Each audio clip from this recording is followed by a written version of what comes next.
जय श्री राम। एक बार फिर से आपका स्वागत है हमारे यूट्यूब चैनल वंश की खोज में। आज हम बात करेंगे भारतीय सनातन धर्म की में सृष्टि की उत्पत्ति के चौथे प्राचीन वंश के बारे में। चौथा प्राचीन वंश भृगु कुल से संबंध रखता है। भृगु कुल में भृगु से भार्गव, च्यवन और आप्रवान, जमदग्नि, दधीची आदि के नाम से गोत्र चले हैं। यदि हम ब्रह्मा के मानस पुत्र भृगु की बात करें तो वे आज से लगभग 9400 वर्ष पूर्व हुए थे। उनके बड़े भाई का नाम अंगिरा था। अत्रि, मरीचि, दक्ष, वशिष्ठ, पुलस्त्य, नारद, कर्दम, स्वयंभू मनु, कृतु, पुलह, सनकादि ऋषि इनके भाई हैं। ये विष्णु के ससुर और शिवजी के साधु थे। महर्षि भृगु को भी सप्तऋषि मंडल में स्थान मिला है। पारसी धर्म के लोगों को अत्रि, भृगु और अंगिरा के कुल का माना जाता है। पारसी धर्म के संस्थापक जरथुष्ट्र को ऋग्वेद के अंगिरा, बृहस्पति आदि ऋषियों का समकालिक माना गया है। पारसियों का धर्म ग्रंथ जैन अवेस्ता है, जो ऋग्वेदिक संस्कृति की एक पुरातन शाखा अवेस्ता भाषा में लिखा गया है। ब्रह्मा और सरस्वती से उत्पन्न पुत्र ऋषि सारस्वत थे। एक मान्यता अनुसार पुरुरवा और सरस्वती से उत्पन्न पुत्र सरस्वान थे। समस्त सारस्वत जाति का मूल ऋषि सारस्वत है और वो सरस्वती नदी के किनारे रहते थे। दधीची के पिता ऋषि भृगु थे और भृगु के पिता ब्रह्मा। एक अन्य मान्यता अनुसार इंद्र ने अलम्बुषा नाम की एक अप्सरा को दधीची का तप भंग करने के लिए भेजा था।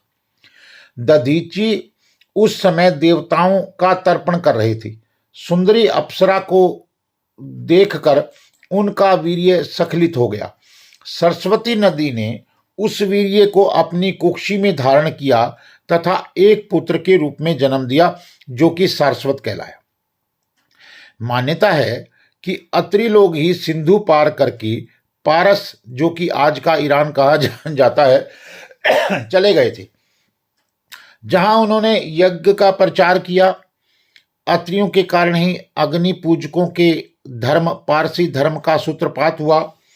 जरथुसत्र ने इस धर्म को एक व्यवस्था दी, तो इस धर्म का नाम जरथुसत्र या जोराबियन धर्म पड़ गया।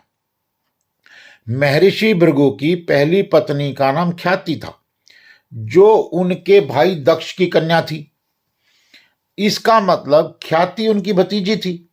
दक्ष की दूसरी कन्या सती से भगवान शंकर ने विवाह किया था।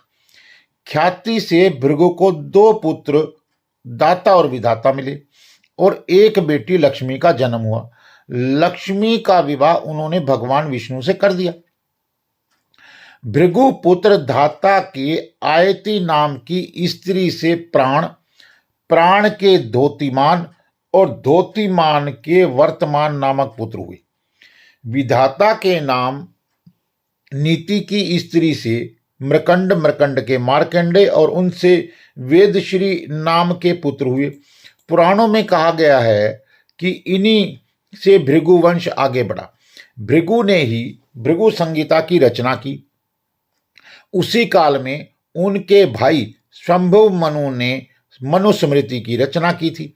भृगु के और भी पुत्र थे, जैसे उष्णा, च्यवन आदि।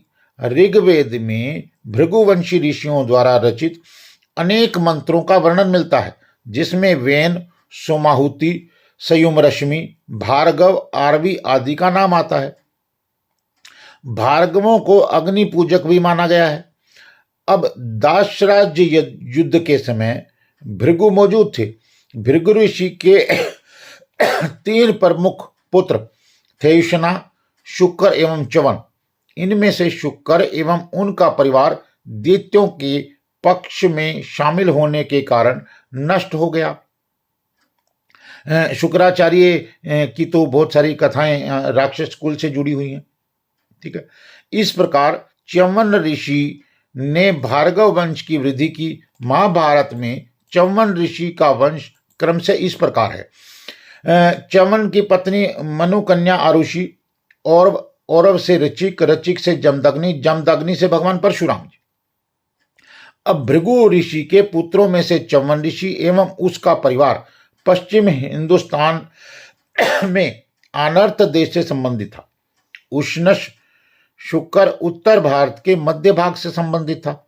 इस वंश ने निम्नलिखित व्यक्ति प्रमुख माने जाते हैं: ऋचिक और जमदग्नि, परशुराम, इंद्रोत, शौनक, प्राचेतस और वाल्मीकि। वाल्मीकि वंश के लोग आज ब्राह्मण भी हैं और शूद्र भी हैं। ऐसा कहा जाता है कि मुगल काल में जिन ब्राह्मणों ने मजबूरीवश जनेऊ भंग करके उनका मैला ढोना स्वीकार किया, उनको शूद्र कहा गया। जिन अक्षत्रियों को शूद्रों के ऊपर नियुक्त किया गया, उन्हें मेहतर कहा गया, जो बाद में बिगड़कर मेहतर हो गया। ठीक है, भार्गव वंश में अनेक ब्राह्मण ऐसे भी थे जो कि स्वयं भार्गव न होकर सूर्यवंशी थे। ये ब्राह्मण अक्षत्रिय ब्राह्मण कहलाए। इनमें बहुत से ब्राह्मणों ने बहुत धार्मिक ग्रंथ लिखे हैं। इनमें निम्नलिखित लोग शामिल हैं जिनके नाम से आगे चलकर वंश चले: मत्स्य, मोदलायन, सांकृत्य, गाग्यवान, गार्गीय, कपि, मैत्रेय, भद्रश, दिवोदास। मत्स्य पुराण 149.98 149, 100 में यह दिया गया है: अक्षत्रिय जो भार्गव वंश में सम्मिलित हुआ, वह भरतवंशी राजा दिवोदास का पुत्र मित्रायु था।